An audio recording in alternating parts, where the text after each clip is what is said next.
happy day after Mother's Day. Hopefully you did something nice for your moms, your wives. I feel like moms are continued to be underappreciated. Even though I make fun of no one cares about Father's Day, I feel like Father's Day is the easiest day to get a nice restaurant reservation in LA because no one's really doing anything for their father. But Mother's Day is happening. I'm curious to see how everyone celebrated it. We went to my in-laws and kind of spent the weekend with them. And then I'll be honest, I haven't done anything for my wife yet, so I need to do something. No, I've done nothing. So we're recording early. We're recording early, so I have some time to make it up. 11 a.m. start right now. I talked to our mom today for an hour. Didn't do anything for her either, but I was very kind and nice. Said nice words. We sent flowers. Okay, so you beat me. But I'm hoping that, by the end of the day, I get my act together and really celebrate. The reason why I want to talk about Mother's Day, besides the obvious, is I got a DM from Pete's mom. Wow. No way. Yes, I did. What'd you say? So Pete's mom, Pete was born on Mother's Day. Yeah. And told me a story about when you were born. It was I think it was like a mass for your brother's school. Oh, yeah. The Mother's Day. Yeah, Mother's Day celebration at your brother's school. And then you were born. And that she just reached out and said she misses you. She's always spent every Mother's Day and birthday, because your birthday's what, Tuesday? Yeah. So, wow. She reached out. And he's like, I don't know if he's going to share that story. I'm like, I don't think he's going to share that story, but I'll share it. Yeah, I'll share it. So I actually did something instead of, just buying the usual gift for Mother's Day for Amanda. Kelly James. Do you know Kelly, Matt? No. So he does tons of live events, guitar, super talented. He posts on his Instagram, if you want me to do a freestyle for a mom, email me and donate to charity. Yeah. So he did a 4.5 minute freestyle for Amanda. Oh, cool. Talking about Seahawks, Russell Wilson, White Claw, red wine. It was great. Wait, this feels very elaborate. It was unbelievable. You just go grab a card from Rite Aid. I had to fill out a questionnaire and he did all. Wow. He did it. Very formal. A questionnaire? Yeah. I mean, he's got a freestyle. Did you just bury the lead on the questionnaire? What is this? Is this fake news tweet constructs? Stick the questionnaire at the beginning of the sentence. Jesus. So for those who remember that voice, we have special guest in studio. But I don't want to skip over the fact. Happy birthday, Pete, because our next episode will be on your birthday. So wish Pete a happy birthday. Yeah. Happy birthday, Cool. Pete. Thanks. How old are you? 24. Jesus Christ. I'm old. 24-year-old ginger just living the LA lifestyle. This is a good life. And the other thing I wanted to mention was, obviously, if you follow Pete on Instagram, he was out in Marina Del Rey on Big a boat boat, guy now. just MAGAing it up. Yeah. And then I did notice the boat pic. You had an American flag on the front of the boat. Yeah. I like that patriotism. Then I The also patriotism killed the drone is what it did.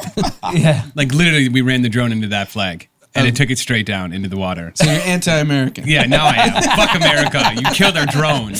And then I got a DM or a text from a good friend of ours who, for Mother's Day, took his wife to the Ritz-Carlton in Laguna Niguel, sent us a video. The pool was packed, nobody wearing a mask. Quarantine is officially over. Yeah. Yes. It's completely So done. I'll give you my experience this last week.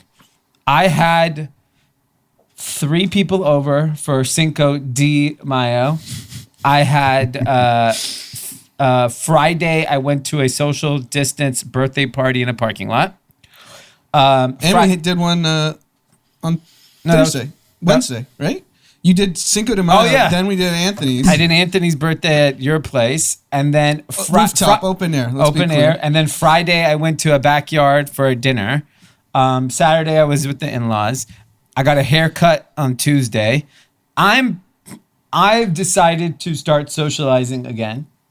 I mean, I did excessive this week. Did you, Matt, do any socializing? I'll admit I did. Yeah. Listen, God shined a light upon me that I got a haircut one day before lockdown. Oh, that's nice.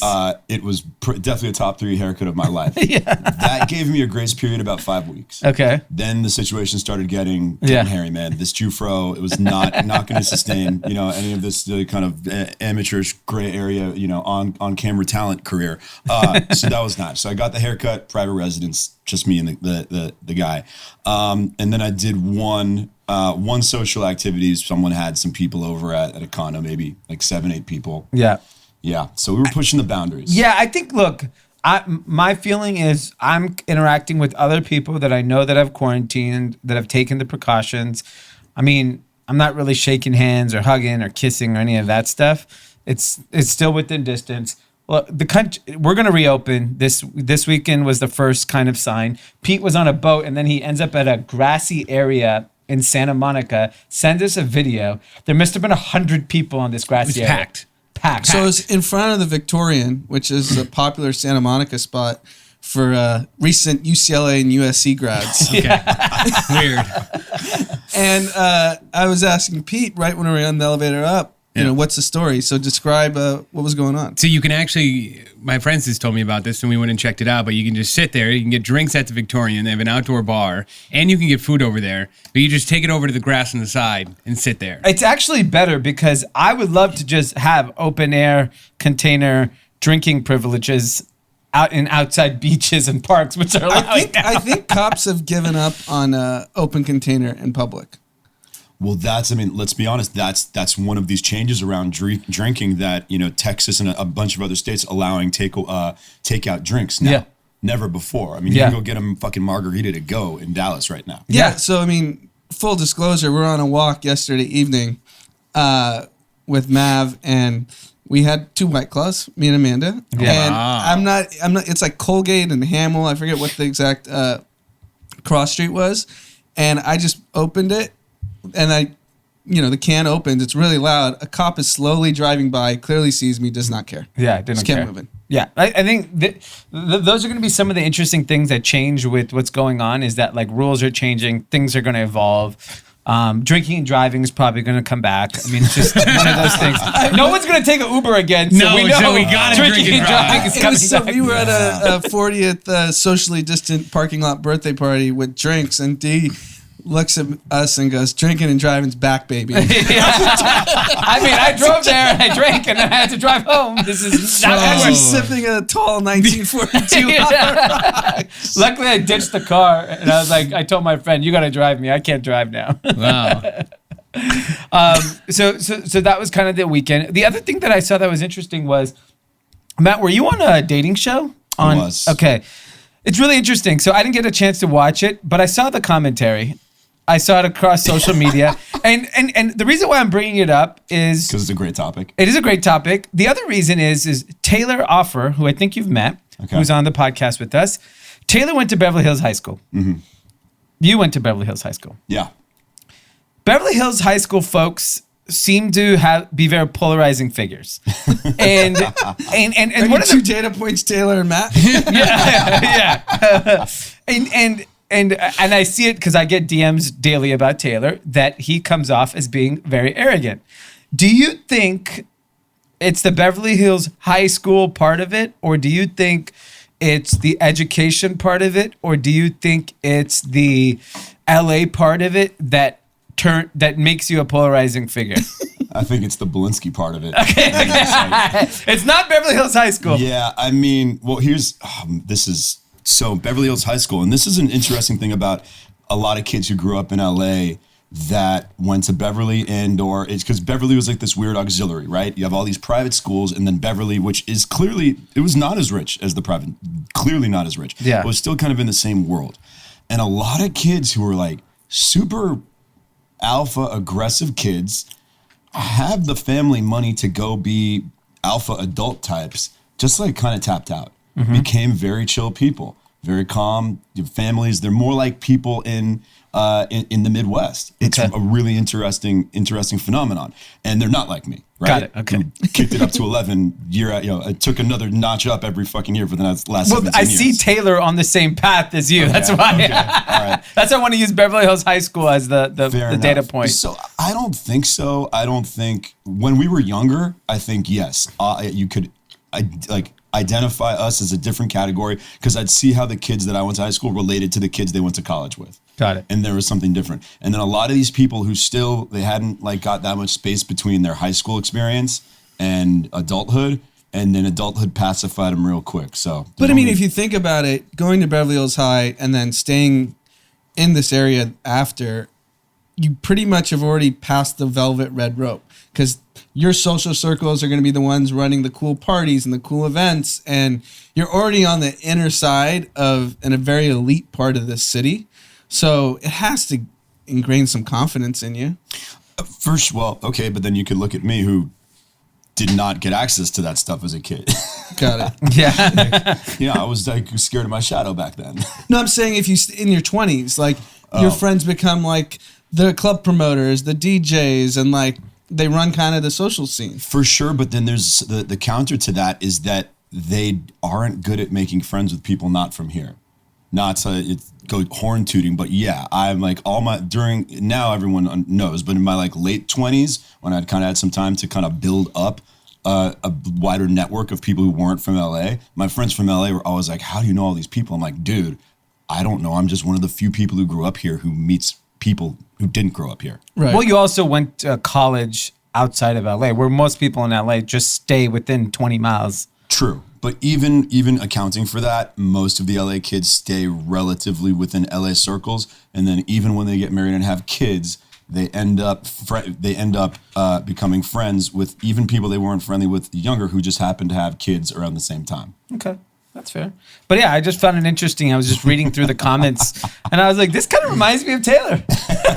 We had a couple DMs that were kind of feeling the same way. Oh man. Okay, so let's get into some news.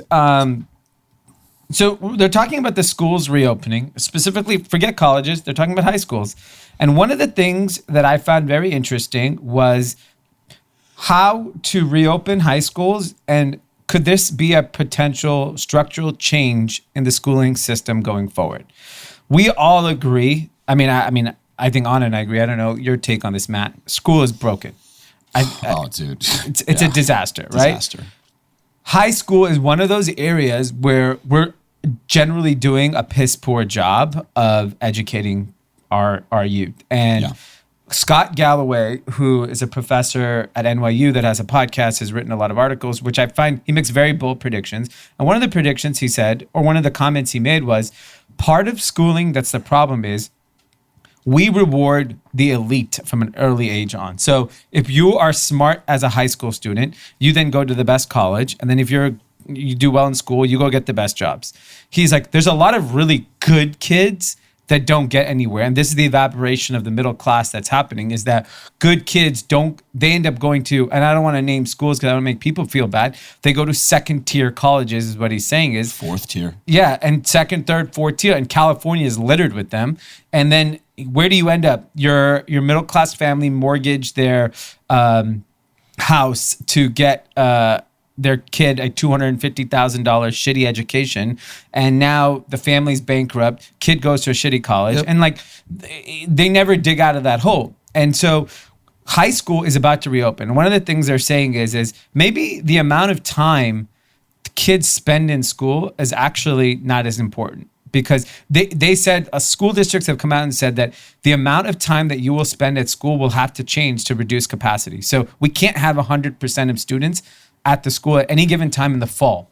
So if that's the case, then it's 50% and you're going to school every single other day. What are you doing the other days? Do the kids actually need to be there 5 days a week, 7 hours a day? Are they even being educated that much? No, I think what we also realized with especially high school, middle school and elementary, it's just as much about daycare as it is about education. Yeah, absolutely. So we've structured the day so that a parent can still be a working person, and we just occupy 7-8 hours of their day from 7 a.m. to 3 p.m.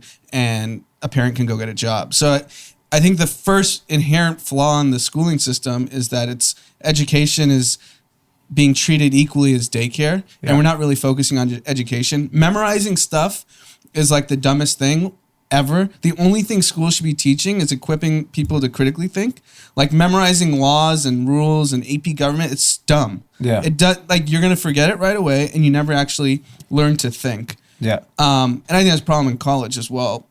And to your point, like, we shit on USC a lot, and obviously I don't think I learned that much at USC. But what it did do was it opened me up to a whole new world of people. And level of wealth and business that I've never been exposed to had I gone to a public school. Culture, yeah. I have an interesting perspective on USC, like legit, that I developed from seeing you guys, believe it or not. Because I went to, the top flight school, the Ivy League school that was, but one was more kind of traditional liberal arts, and two was off in the middle of fucking nowhere that didn't have access to internships and networking. I mean, you're kind of networking amongst the kids there, but you're not networking in the professional community because there's no one there. It's four hours north of this is Cornell University, and 4.5 hours north of New York City. And then I'd come back here in the summers and I'd see what you and Andres and David Eichus were doing. I was like, dude, these guys are lapping me because they have so many more connections and so many more. I'm not kidding. This is like a major observation for me. And so while you guys probably didn't, just like anybody else, your college education was not efficient, you guys did benefit from that for sure. Because I could contrast it towards a higher ranked school that didn't have that. Yeah, and so this is the interesting comment that Scott Galloway said is instead of letting only, I don't know how big the freshman class at USC is, let's say 4,000 kids, right? I don't know if it's that big, but let's just say it was. He's like, let the second, third, fourth tier schools go away. Let USC open up to 20,000 kids. And it's a combination of distance learning plus people in like, let's take the top 25 schools and educate more people at the top 25 schools. Because it is a humongous difference when you go to a top 25 college and then you go to a top 100 college. It's just the access, the information, the resources, the networking, the people you're surrounding yourself with. So high school is the first step in that, is that like we need the daycare element of it because we can't let a bunch of kids, because there's too many dual parent incomes that are happening. So how do you actually fix the schooling system given there's this massive opportunity to actually fix it right now because of what's happening? Yeah, I mean, I think forget high school for a second. Let's think about colleges. There's just now money gets involved, right? So schools with large endowments aren't going to be okay with not taking their high tuition paying students. And Stanford and Harvard and all these schools are economically incentivized to keep the party going. Yeah. So how do you disrupt that? Yeah. Well, that's what part of what Mark Andreessen said in his essay, like, why are only 1,000 kids a year getting exposed to elite education from a Stanford professor? Yeah. It should be millions of kids. Yeah. Like, that in itself is flawed. Yeah. I don't know. There's no right answer because this is the only shot we're ever going to have, I think, in the next 20 years to actually do something disruptive, but will it happen? Okay, so you guys got me on one of my high priority items here. First off, you're taking it too easy on the higher education system because it's not just the rich, fancy, well regarded colleges that are now too money oriented. Every college is too money oriented. Okay, what happened? I think we may have discussed this previously, but once again, nonpartisan. The conservatives screw some stuff up. The liberals screw something up. The liberals screwed up college education because they made loans available to anyone, so anyone can. There's no. The detached elasticity from cost increases and price increases in higher education. So now every college, not just the really good ones, for the last 20, 25 years, has been able to keep raising their prices and raising their cost, and everyone can keep paying because you can just get the loans, right? Yeah. So where does that money go? That money goes to classes you don't need, professors you don't need, administrators you don't need, staff you don't need, features you don't need, right? Yeah. So now, in terms of keeping the party going, it's not necessarily just endowments. every college is a massive business in and of itself supporting all these jobs, right? And if you're someone at that school who's like, even the guy who, the rock climbing wall at the gym that shouldn't be there because who the hell needs a rock climbing wall? Yeah. Whoever's monitoring that person has a job and is employed by the university now. And so if you reduce the cost of college and they have to cut these non-essential features like this, these people are out of a job. Or administrators. I mean, the University of Michigan, I think, is paying like $3 million annual salary to diversity officers and related officers around that topic. These are some people who are just admin at colleges making $225 a year, and no, they're not needed. Right. But they've been built into the system. So how do you? I mean, there's fallout if you now rationalize the cost of college. And once again, not just at Stanford, also not just at University of Michigan, University of Arizona too, all the way down the chain, there's a massive financial fallout from that. So this is a house of cards that is going to fall and fall painfully. And I think it was Naval, but it may have not. I think it was Naval, though. He made a really interesting point. For the next year, colleges have to convince their students that remote education is still a good one, and then right after that, convince them that remote education is bad because they have to come back to campus. Yeah, exactly. And that's crazy. Yeah, and I think that's where I think it will fall apart. I think there will be an education revolution in the next year. I think students will revolt. I think college students are the ones that are going to lead the revolt, and it'll trickle down to all levels of it. So I'm curious. I think you're right in the sense that the second, third, fourth tier colleges and those students aren't going to show up when things reopen. But do you think in the Ivy League and Stanford world, they'll still be full, right? If you have a rich New England family, their whole entire lineage went to Harvard, are they going to say, no, I don't need to go to Harvard? Well, I think there will be it's the same thing as restaurants. If restaurants aren't occupied at 90%, they don't make money. If schools aren't at 90+% occupancy, they don't make money either. But don't you think Stanford, the elite schools, call it top 15 schools, will always be able to find enough people to pay the $40,000, $50,000? But also, D, a restaurant needs those people. Before this, restaurants operated rationally. They had as many employees as they needed to run to generate the revenue. Universities have way more people than they need to generate the revenue they're generating. Yeah. So, in thinking, okay, in a perfectly rational world, what does this business look like? Universities look a lot different. And I think what's going to happen is this is another thing that Scott Galloway said. He's like, if universities with large endowments continue like that, tax it. Because if you're not reducing the students' cost of tuition, then you have to tax the endowment. I agree. And then that changes everything fundamentally. So Stanford could still generate the same amount of revenue, but you have to enroll 30,000 students at a lower price. And that's how you make up the math. And that's why I found that conversation so interesting, because I agree. I don't think it should be like, just because someone did 2 years well in high school, they get to their life is written. Because if you did 10th and 11th grade right, you are set for the rest of your fucking life. I'm going to go ahead and take the under on that one, because I went to school with all these fucking kids. Most of them weren't. Most of them had most of the kids that I went to college with, very few have ended up really excelling. And I was contrasting it with you USC guys. Yeah. I saw way more people from USC when I come back to LA who were enterprising and really going for it. But to your point, I know what you classify as success. I'm saying just like they probably still. I mean, you're talking about a guy that probably still making like $150,000 a year, and you're saying he just didn't. Okay, but if you go to a top 20 school and you end up past the age of, let's call it 32, only making $150,000 a year, I don't know if that's a success. But that's your bookend. That's like the lowest you're going to get. You've kept yourself. Okay, you've kept yourself. You're still considered top of society. Fair enough. All right, fair enough. That's all I'm saying is that like I think there's the argument that was being made is that there are a lot of really good kids that just, I was a late bloomer. I don't think 18 was the right age for me to go to college. I think I should have gone to college at like 22. Like in what sense? I don't think I was mature. Like I didn't care. I just wanted to get the fuck out of there. because mentally I wasn't ready. I just think education is broken, and we can obviously talk about this forever. But no, we could do an entire 3 hours. On an education. So let's keep it moving forward. Here's an interesting article that you posted, which was about Mark Cuban, who has taken upon himself to hire a team of secret shoppers to find out what's going on in Dallas. And what does it reveal? It's pretty interesting.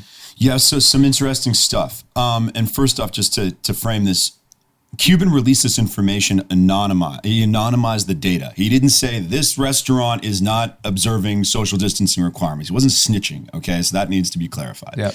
But I think it was like only 33% of businesses were open. Yeah. Right? And then of those businesses, he really broke it down. He said of the social distancing and or hygienic requirements, which ones are they observing? And I mean, like something like 90% of the businesses were in violation some way, somehow. I mean, more people were, requiring masks. More people were, at least had the signage up. But in terms of some violation, I mean, almost nobody's in full compliance. And in terms of like multiple violations, it was a lot. It was over 50%. And so what people don't understand is as simple as there was a store in Simi Valley that posted no mask allowed inside, just as like a rebellious state. Do you think the kind of opposition to masks is purely like we're not like those Asian countries? No. Like inherently, like Asia's been on masks for a decade. I don't think it's that. I think it's more of like we think this is bullshit and we're not following your stupid rules. I don't think I think what Anand identifies as a more underlying general principle in that the Asian countries, one, don't have this kind of like fierce individualism thing, and two, aren't as shallow. Yeah. And not that any of these no mask Americans specifically look at Asian countries and think, oh, well, I don't want to be like them. No, it's not that. It's just that inherently, like their underlying vibe is just different, and that kind of shows the contrast. And it's just like, man, I know some otherwise smart people that just think that they're trying to like think it's like a mode of self-expression to show how defiant they are. Like, grow the fuck up. Yeah, and what people don't realize is that the scary thing about Mark Cuban's post is that this is going to be a long slog. Yeah. Because one, if people are not going to comply, the states are not going to be inclined to get things back to normal because there will be an increase in cases. There's no doubt about it. Then it's clearly showing that despite what you hear about people saying, I'm fed up, I'm over this. Sure, they might be saying that, but if that was the case, these places would be packed, and they're not. In Georgia and in Texas, restaurants are not crowded.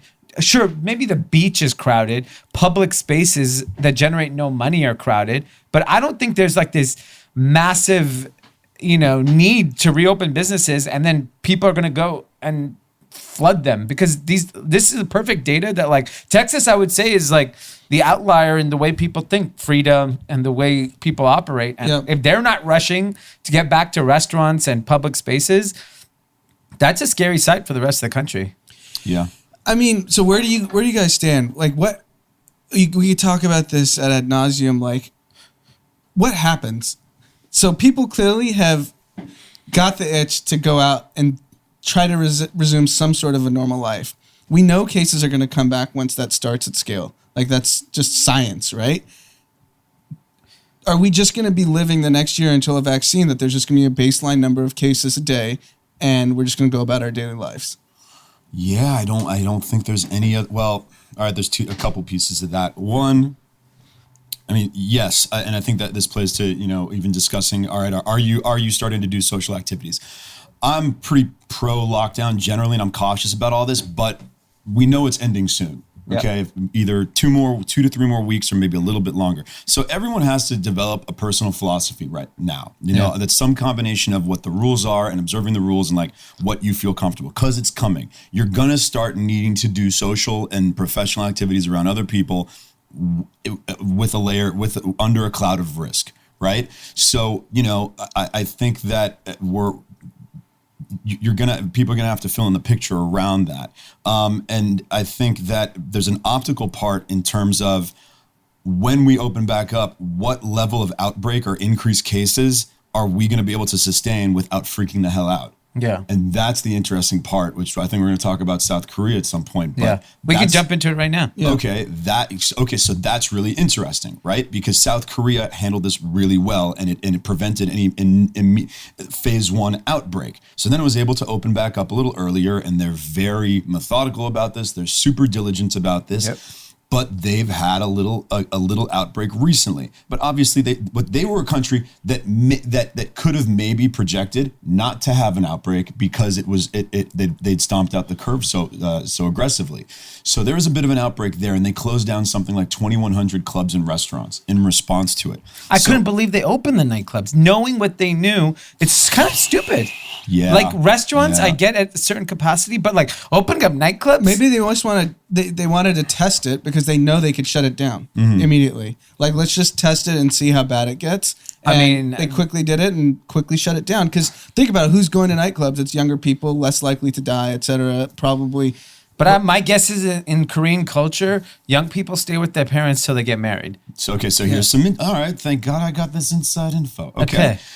Turns out that this outbreak, a big piece of this is amongst the gay and lesbian community and gay and lesbian nightclubs and nightlife in Korea, which is still kind of underground. Okay, and some of the problem with contact tracing is because these gay kids, when they go out at night, they take burner phones. Wow. Yeah. Interesting. So contact tracing is toast with burner phones. It's rough, man. It's rough. Yeah, any underground communities, if you're still not letting the gay and lesbian community do what they do, they're going to be not going after them, but saying anyone who's still motivated to be underground may take some steps to avoid detection.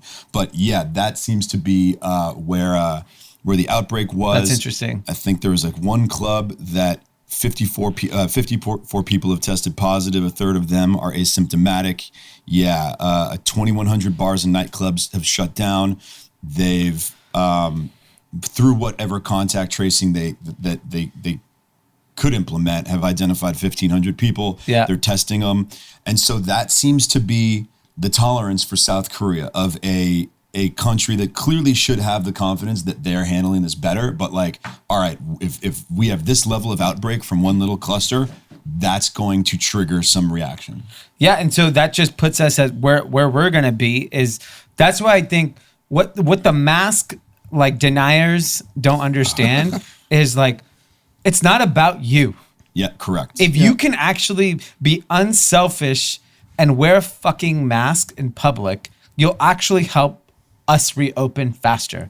Because if people take part in some precaution when going out in public, wearing a mask. Like I went and got coffee this morning. No one's wearing a fucking mask. Ironically, all the fat people are not wearing masks.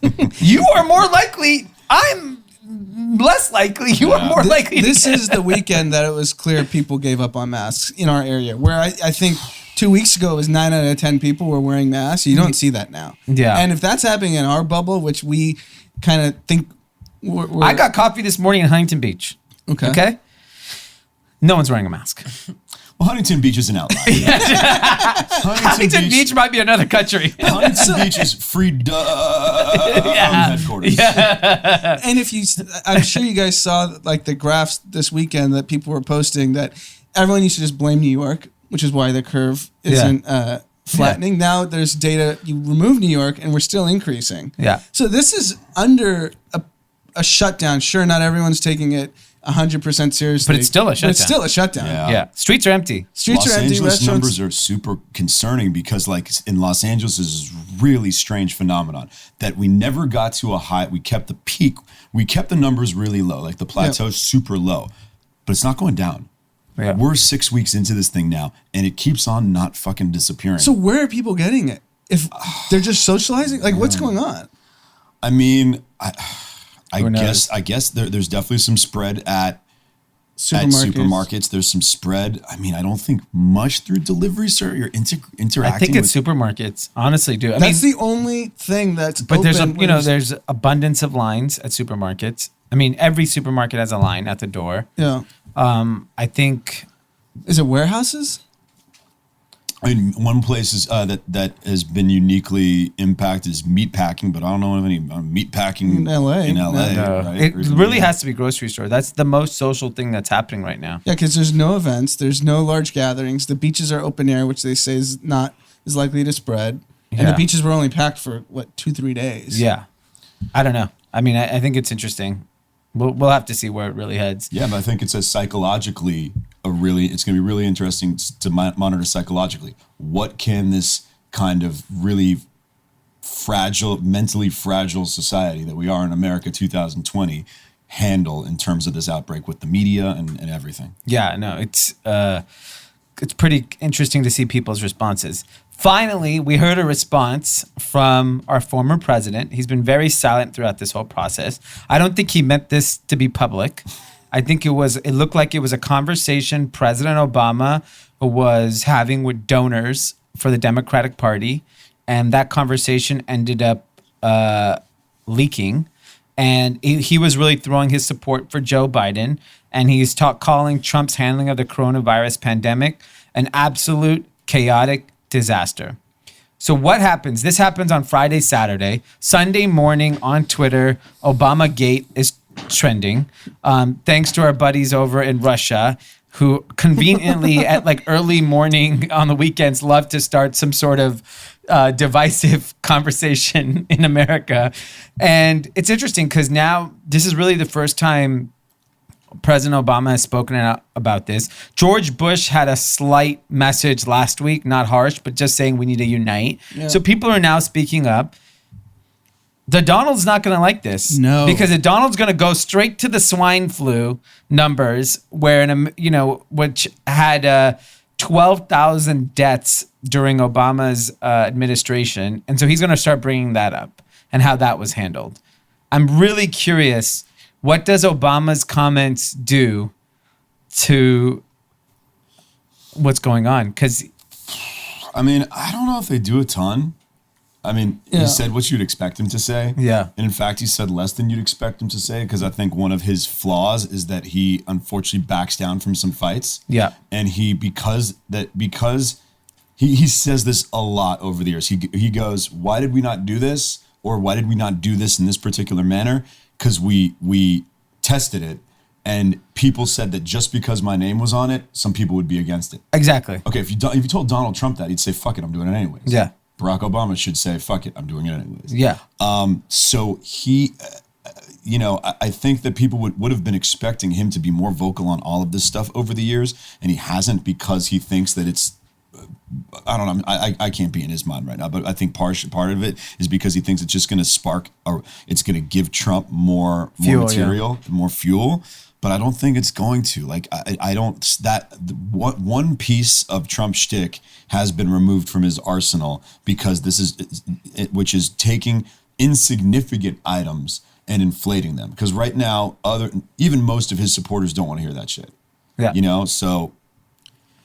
Yeah, I mean, so Obama always said he didn't want to speak out because President Bush gave him that courtesy during his administration. But you're dealing with a different animal. So if speaking out I don't think it's to not give him material. I think he's kind of just paying deference to the office of the presidency, which, I get, but man, if his words carry so much weight, right? He said chaotic disaster, and it's literally been all over the news for 3 days now.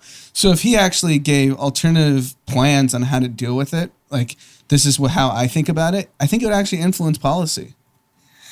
The problem is he may have done that, but he remains to be someone that,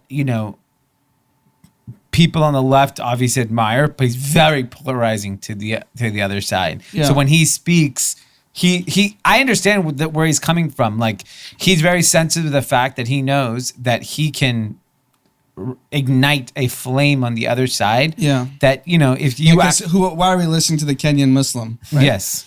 Sure, but that's still that still leaves out the fact that there's a big chunk of people in America who aren't on a side. Yeah. And I think they don't mind him speaking on this stuff right now in the least. Yeah, I agree with that. I think he's going to have to make a real decision very quickly on how he wants to play a part in the election. Because if he's just going to play PC, just going to he either has to go up, because like it's going to be a fight in November, and we know Joe Biden needs help.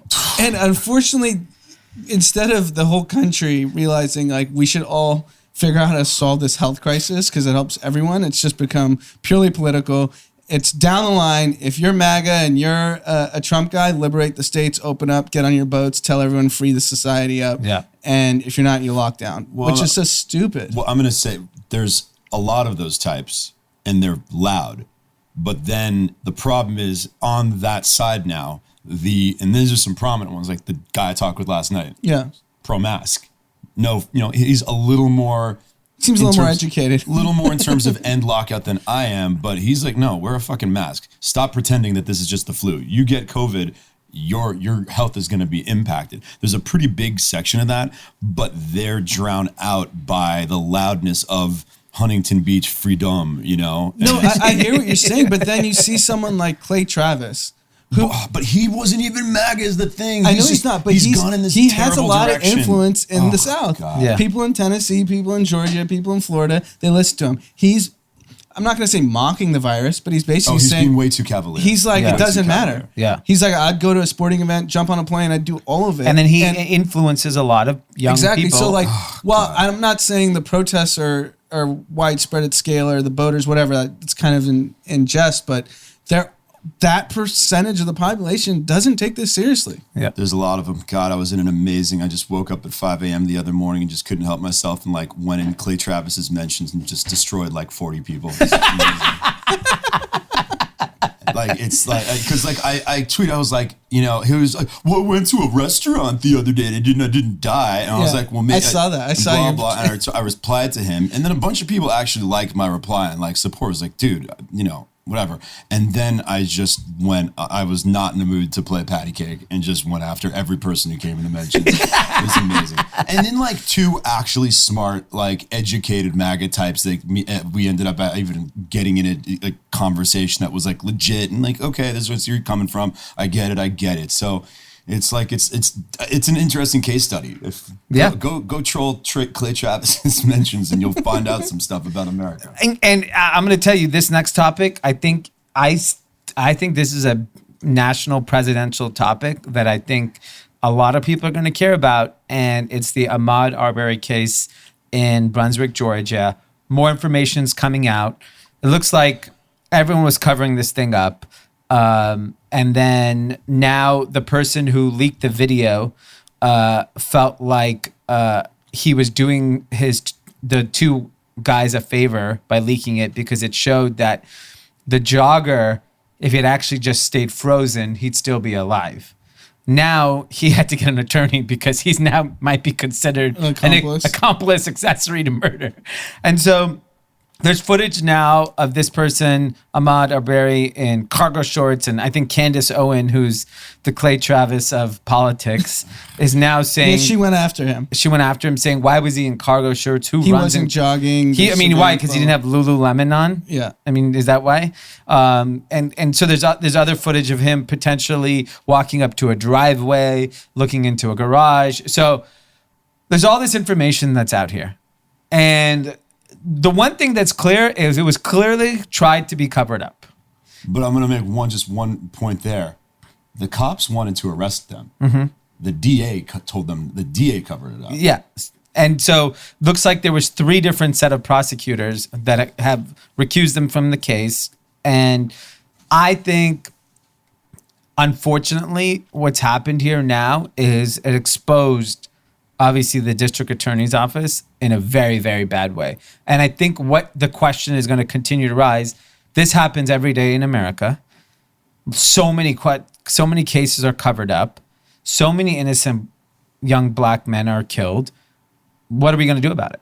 And I think this is a major political issue. And even, shockingly, Donald Trump said this is very disturbing.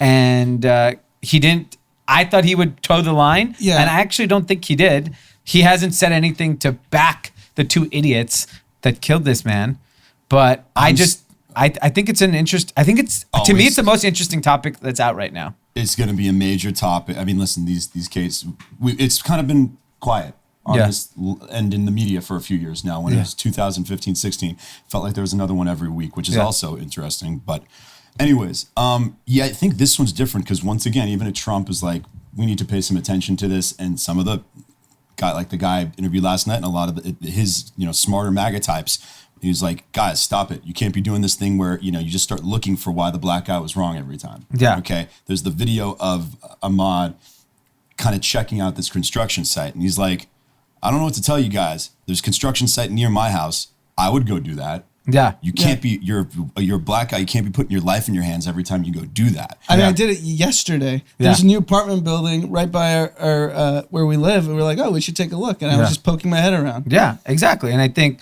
that's the point that I think you're making is that it's, why does a black person have to, they can't do that?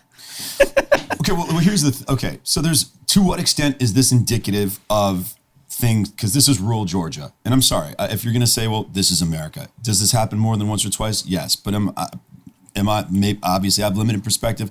Am I going to say that this is indicative of how things go in every community all over the country? I'm not going to say that. However, clearly it happens enough that it needs to be looked at, right? And so I think that this is extra fascinating one of these situations because while it's not entirely a clear situation, it is an entirely clear situation. Because listen, there have been a couple of these, without getting too much into detail, that have been somewhat media fabrications about the facts. So you get the people on one side who are suspicious and start looking, okay, are they doing it again? Then you get people, obviously, in the African-American community who's like, it's happened enough goddamn times that this looks like just another assassination. And their perspective's totally valid. So this one has a couple really interesting elements in that you've got the video of him. Yeah, he didn't look like he was just jogging and doing fitness. You have the video of him in the construction site. So you look at all that and you're like, this is exactly the type of case we should be looking at because it shows and that you got the issue that we have to solve is that when someone does something that could be on the margins of maybe someone gets a little suspicious at their behavior, that you stop having to err on the side of suspicion for black people. Yeah. Right? Because there's others that's totally clear-cut one way and totally clear-cut the other way. But this one, it's like, oh, he was in a construction zone. Would I maybe, if I saw anyone in a construction zone, think, okay, why, if that was my neighbor's construction zone, I think, why would that person be there? But you got to give the benefit of the doubt to people when you're not, unless you see them lifting some freaking jewels. Exactly. So I'm going to give you a personal example that I forgot to share. So Anthony dropped me off at my house, whatever night we were celebrating his birthday. I don't know if he even paid attention to this. He wanted to say hi to Haley. He's like, I'm going to come say hi. Parked his car. We walk up to my house. I live on a really nice street, and older lady's walking her dog, and she goes, "This is a really nice street." I'm like, "Yes, it's actually the best street." And she's like, "This is a great house." I'm like, "Yeah, it's my house." She's like, "You live here?" Seriously? Yes. She questioned you like that? Yes. She's playing Neighborhood Watch? Yeah, Neighborhood Watch. And I was like, I got really mad. I didn't mention it. I didn't want to do it anything at that moment, but I told my wife later, I'm like, this fucking Karen came up to me. And then she's too old. Is she a Karen or an Edith? She was an Edith. Yeah, she was an older. So how did the conversation end with her? Nothing. I just walked into the house and I just was like, why am I even talking to this bitch? And so Was she wearing a mask? She was wearing a mask. Okay. What's funny is the day we moved into the house, there's another lady who walks her dog and everything comes up to me and she's like, "Oh, are you guys moving in here?" I'm like, "Yes." She's like, I kept asking this question. She's like, "This house is expensive." I'm like, "Yeah, it is." Oh, she's like, "How much you paying?" And I told her, and she's like, "Wow."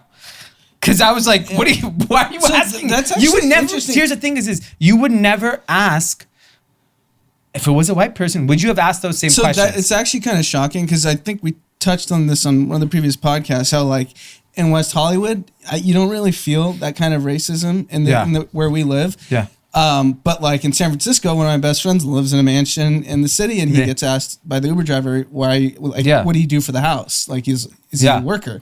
And I think for the most part where we live, we're kind of not really experiencing that, but I'm shocked to hear what you I was very, very shocked. And then just hearing these two comments that happened pretty close to each other, I was just shocked because it was at night, and I never usually come home at night, so I don't really talk to anybody. Come home at night, pulling up, we're wearing basketball shorts, and like we're sweating. So I was just like, is this real life? That's crazy. That's so I mean, I guess it's just that maybe the reason I underestimate how often this happens. I don't know any fucking white people who would do that. No, Like, shout out to Beverly Hills High School. You want to know something? You know, the most diverse high school on the face of the planet was Beverly Hills High School. Yeah. Because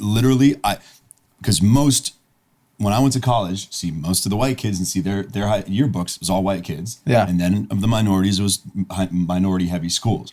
Beverly Hills High School was the most diverse school. You could not one of the at least 6 ethnicities, more than 10%. Yeah. And I guess, I don't know, maybe that impacts me. I think like, why, who on earth still thinks like that? Yeah. You know? And I don't know. Even worse. So what if you did think that you two were suspicious? What are you going to do? What are you going to do? I might just fucking push you to the ground and step on your neck next time. Unbelievable. Like, unless you have a gun, like, hey, what are you doing? Freaking, like I see people walking up to houses all the time. I've never made a comment to anybody ever.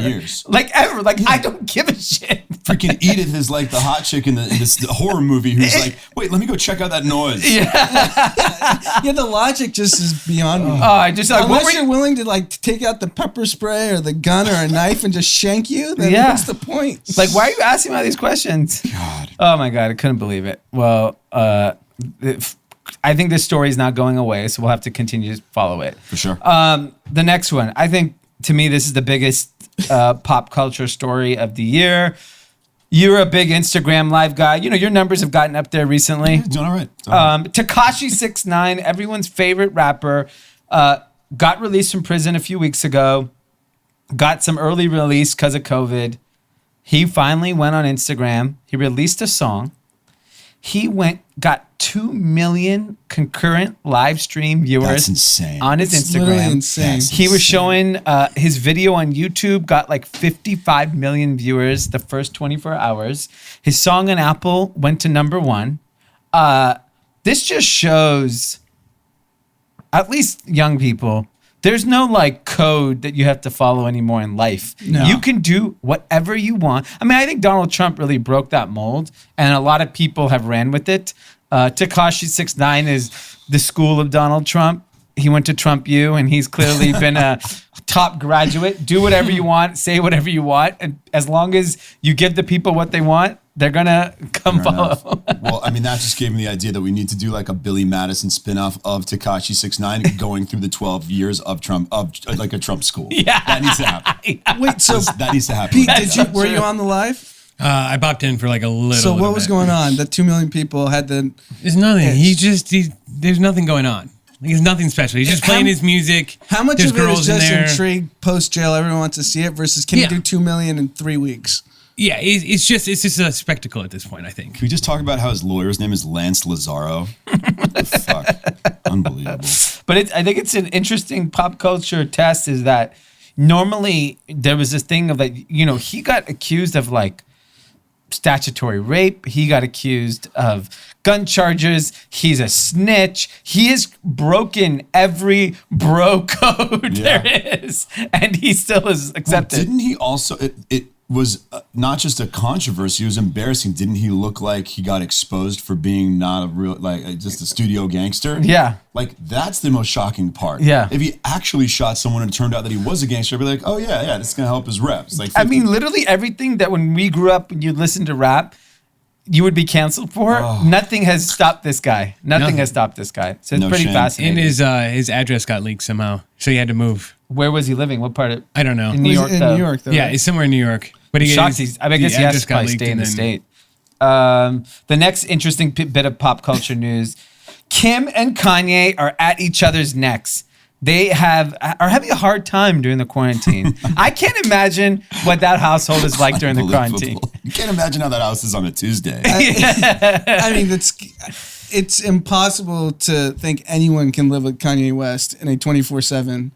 Okay, so I made an interesting observation. Did you realize that in the Kardashian household, which are predominantly women, right? You have Kim, Courtney, you have Khloe, Caitlyn. You have Caitlyn, you have Chris, you have Kendall, we have Kylie. Do you understand? Almost all of them have children, and none of them are married except for Kim. Kim is the only one that's still married. Is there any? Look at isn't that crazy? The entire family is not married, but they all have tons of kids. They are good, better or worse. They're influencing how I think the modern family is going to be built. Oh, dude, 100%. Go have kids with whomever you want. I was fuck saying, whoever you want. When Kylie got pregnant, how many 20-year-olds thought like, oh, I should go do the same? Oh yeah, no, dude. Let's be honest. We're about 6 years into this whole thing of the behavior of this family being uniquely influential on the youth, right? Yeah. And I'm in their world a little bit, not being critical. Yeah. They've done some great stuff, particularly Kim. Find people in both families. Find people in both families. But yeah. Yeah. But yes, if you're looking for the principles and the ethics and the behavior of young people and like who they're using as a template, it's for sure they're heavily influential. And I think like where the real danger of that is not whatever I can say cast my judgments at their behavior. The problem is they're doing things that they can get away with that other people cannot get away with. No, they can get away with anything. Yeah. Yes. And they have the wealth and the power. I gotta imagine most celebrity couples, they're not used to being home. Yeah. No, everyone's on the road. If you're famous, you're on the road. Yeah.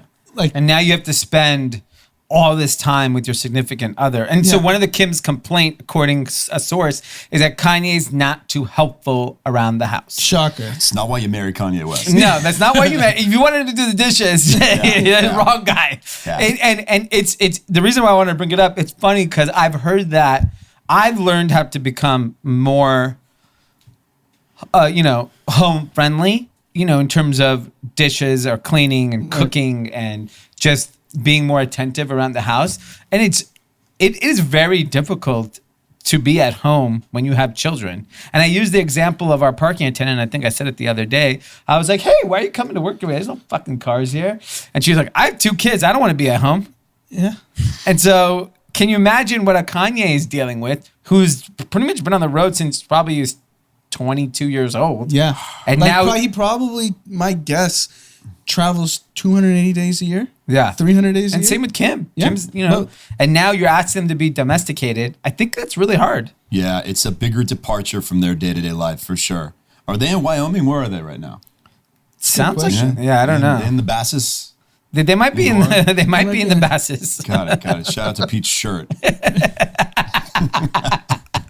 Peter got his Calabasas shirt. He went and got that like at a gas station when he went to go stock Drake. Yes. Oh yeah, you did do that. That was like right when you moved here. Yep. Go check out Drake's house. That's on that note, Pete, you're gonna start running us some ads. Whoa. And we're back. So real quickly, there's a lot of big news in retail. This Corona has accelerated what's happening. We talked about Neiman Marcus filing bankruptcy last week, J. Crew last week as well. The next is J.C. Penney, and they also plan to close around 200 of its stores. Mm-hmm. J.C. Penney is still around. I think in what world? I guess unless it's for did appliances. Shaq just do an Instagram ad for J.C. Penney yesterday Good for God. Mother's Day? I think he did. I can only imagine a J.C. Penney or Sears being around for appliances. That I think there is a customer base that wants to go and touch and feel and see an appliance. No one is going and shopping at JCPenney. Yeah, but there's no use case for JCPenney. You guys know the kind of value chain in retail that, where it goes from more contemporary stuff and then gets passed on to discount retailers. You don't see, I'm sure you guys are less surprised that some other outdated, lame retailers are still around. Are you uniquely surprised by JCPenney? Yeah, I mean, look, I get if you're price sensitive, fine. TJ Maxx, Ross, kick everyone's butt. You can't compete with them. If you are looking for a one-stop shop, Walmart got you beat. And they have the digital kind of chops also. Groceries, electronics. Walmart has everything. There's just no man's land for a JCPenney, Sears, or Kmart in today's market. So like they need to go away. And then if you're a higher income person, you're going to a Costco, which is a much better experience and choice selection. And I just don't see where they don't do anything well. No, they don't. And here's a question for you, Matt. It's a legal question. So all these retailers that have filed bankruptcy in the last 2 weeks should have been bankrupt 3 months ago. They were just kicking the can down the road. Are they all filing for bankruptcy now because they'll get the most sympathy, most beneficial claims with creditors and lease obligations, that they think this is their shot to get the most advantageous result? Because under Corona, lenders are fucked, right? Across the board. Yeah. Creditors are screwed. Landlords are screwed. Is this strategic? I mean, it's definitely strategic because not every, but 90% of bankruptcies are strategic, particularly. I mean, I think a little bit of it may be that they went ahead and then spent a month or however long negotiating all the deals that they thought they could negotiate. Like, all right, we're going to push all, we're going to negotiate, we're going to see where we go negotiating. Yeah. We're going to determine what we're going to just let die, and then we're going to file for bankruptcy. Yep. I think that's what happened. So that you're saying they basically tried to do as much as they could, weren't getting anywhere. They may have been. They may have been getting. Okay, but think about, you got force majeure clauses are not consistent across every lease. Yeah. Right. So explain what that is. Okay. I don't think people all right. know. So, force majeure. All right. This is a clause. You're going to be hearing this term a lot. It's a hot clause. Oh, I wanted to do a clothing brand called Force Majeure. No, it would be. I'm not. If you're just people looking buy for a shirt. I'll do it. Dude, I mean, get to that before people realize that's going to be a heavy search term. Yeah. Okay, so force majeure is kind of, maybe it's Latin for, act of God. The whole idea that if something in a contract, both sides have performance obligations. If an act of God occurs or something that is outside the control of both parties, that the parties can suspend performance or don't have to perform for a certain period of force majeure. It excuses performance. So the thing is, most lawyers, even the good ones, don't really pay much attention to this thing. Because it never happens. It never happens other than the stuff that you anticipate. Yeah. An earthquake maybe, a casualty, a fire, something like that. Or the type of normal stuff then you sometimes stick in governmental order. Sometimes, but you don't see it. You're sure as hell going to see it going forward. You see pandemic, okay? But these clauses are kind of throwaways. And once again, there's not just throwaways for Saul. The big attorneys, everyone, if they're being honest, most of them will admit usually they don't pay much attention to this thing. Yeah. So it is going to, this goes from real estate to, if you want to talk sports broadcasting, those broadcasting deals, sponsorship deals for sports broadcasting. Someone I interviewed the other night, my buddy Dave Katz, who runs Fox Sports Digital. I mean, this plays into all his conversations around, one, his deals with the leagues for broadcasting, and two, his deals with sponsors to sponsor their content. And so I think, you have some of these big corporations that have their own, that know that they're going to have 400 locations. They have their own real estate department, and they have specific real estate lawyers, and they use their own leases, but usually landlords like to use their leases. So it's always a push and pull, whether you're going to use the landlord's lease or you're going to use the tenant's lease. The tenant's a big national retailer. So these clauses have so much variation, and there's just an insane amount of negotiation going on and analysis around the force majeure clauses to determine who can suspend performance or kill an agreement, or at least use it as leverage to negotiate. So that's what we've been talking about. Yeah, and it's interesting to see it across the board at retail. I feel like that's a clause that a lot of people are going to try to inflict. Even Aldo, which is a Canadian shoe brand that I actually pay attention to quite closely because of our New Republic business. This one actually doesn't make a whole lot of sense to me. So they do have a lot of retail. They have a little bit of debt. They do multi-billions of dollars in revenue. They are profitable. They are direct to consumer. So they have the margins. For them to file bankruptcy just, to me, smells fishy. There's something off about this bankruptcy that I can't put my head around. And I don't know if it's just, I also think a lot of businesses are going to use, I think this is what Anand was alluding to, is use Corona as a way to just Get out of bad deals you signed. Get out of bad debt, bad loan arrangements, bad leases. It's Stick your vendors. Stick your vendors. Like, so we share a vendor with Aldo. Aldo came back and said, we want net 250. So net 250 is effectively about 8.5 months to pay their vendor. And just to, if you take it a step further, I don't think the U.S. bankruptcy court system is going to be too favorable for Chinese vendors to get paid. Let's hope not. This is a Canadian company, Aldo. Right, no, I know, but even the Canadian bankruptcy court, because everyone's pinning Corona on the Chinese. Yeah, and so in this case, the vendor actually canceled the Aldo order because it was net 250. Net 250 is insane. That's insane. Insane.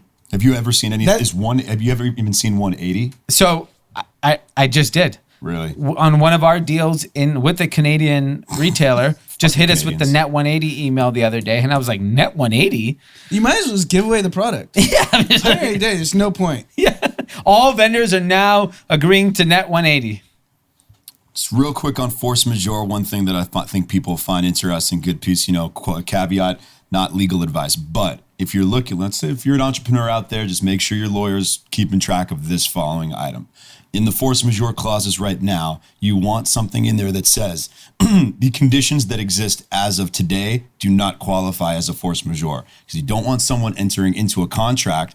They knew what was going on. They knew we're in the middle of Corona. Mm-hmm. And then in God knows how long, when they find out they don't want to perform anymore, say, oh, look, force majeure. Like, no, you entered into the contract knowing what the conditions were. Advice. So, yeah. There you go, guys. That's interesting. Thanks for that. No problem. The other interesting thing is Disneyland Hotels is starting to accept summer reservations as of July 1st.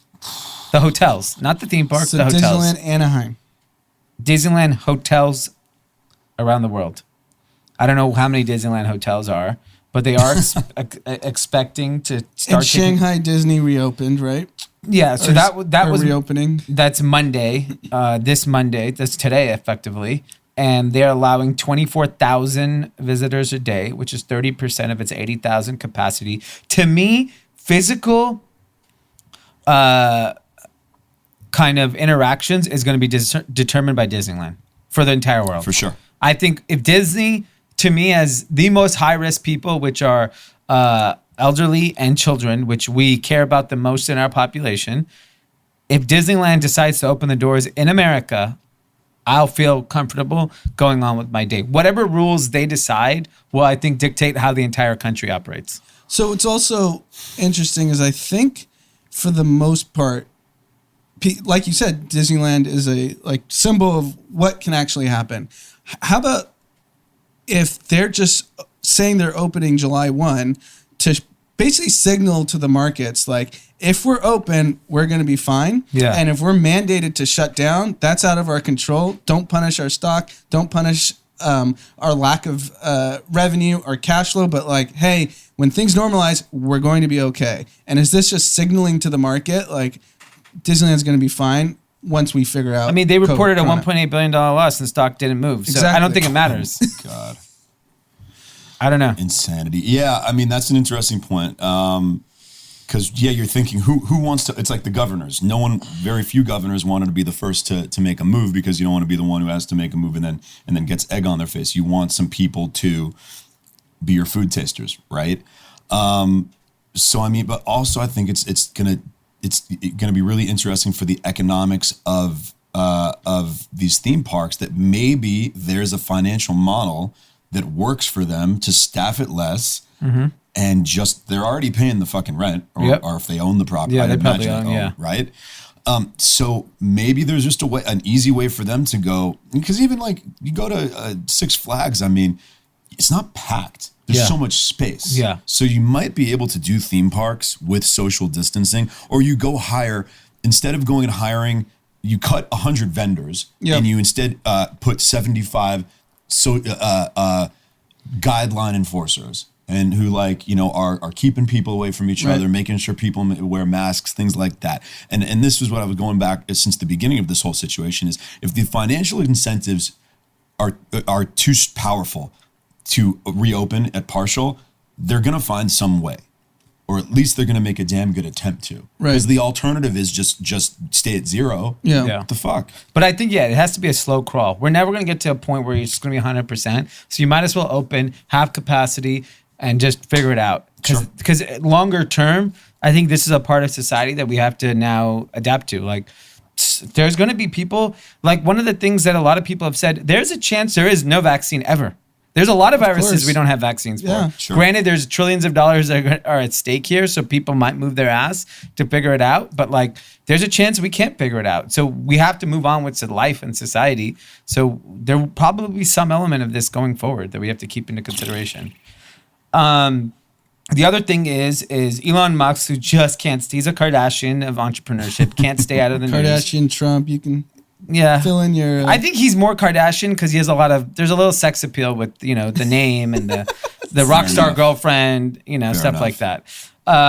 He's threatening to sue California because they're saying that his Fremont factory cannot be reopened right away because they're not deemed essential. And he's threatened to move his factories out of California, which now currently employ 20,000 people, to another state. I don't think it's physically possible that easily for him to move out of California. I don't know how complex his manufacturing situation is, but I guess So you think this is just posturing to get it reopened? Yeah, I think he's been questioning the significance of the virus. It's day one. Yeah, I agree with that. Yeah, and I think the problem is that this is probably the right move to get attention, to help get his factory reopened. But I just don't think it's that easy to move your plant. How amazing is stock's on fire and his factories are closed? Yeah.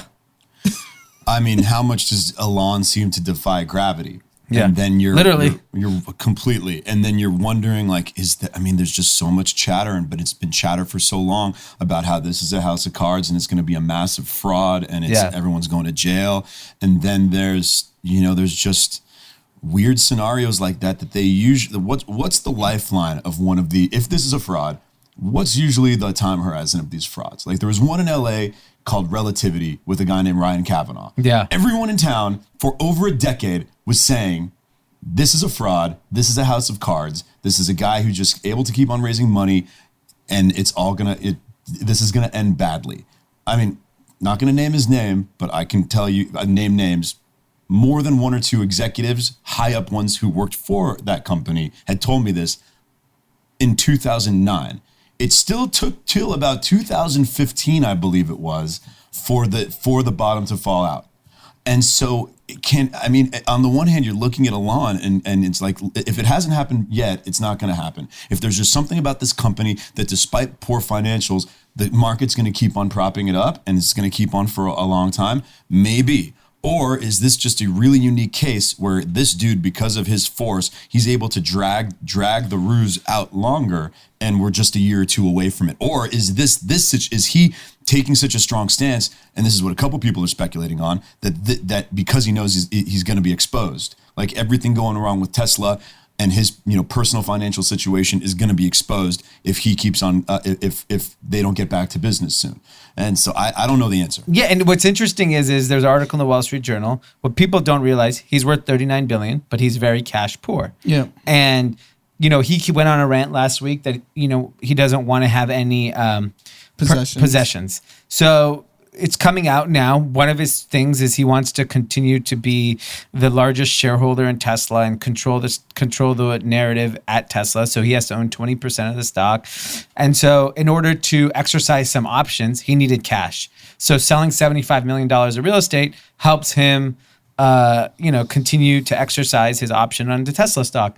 I don't think people realize he's such a cult figure. He can go out and say Elon Musk doesn't want any physical possessions when the real reason why is he needs some cash to shore up so he can continue to buy his stock. So that he's playing a game of no one's ever done this before. No. If you think Matt Belinsky and Taylor are polarizing, Elon Musk is the bit of polarizing. Because it's down the line. 50%, he's a hero to 50% of the people, and the other 50% think he's a complete fraud. I don't think even 50% of people think he's a fraud because I don't think they can even understand what he's doing. Or Tesla's insolvent. Yeah. Sorry, not a fraud. Yeah. And then you've got me, who's in that category of polarizing figures, who is one of the people who is polarized about Elon Musk. Yeah. Literally, I'm like, I love this guy on the one hand. He's like, shits on the media, tells these idiots, there's do-nothing journalists that they're fake news. And on the other hand, I'm like, shut the hell up, Elon Musk and your Asperger's. Like, you do not, like, don't comment on societal things, okay? Yeah. You don't know how,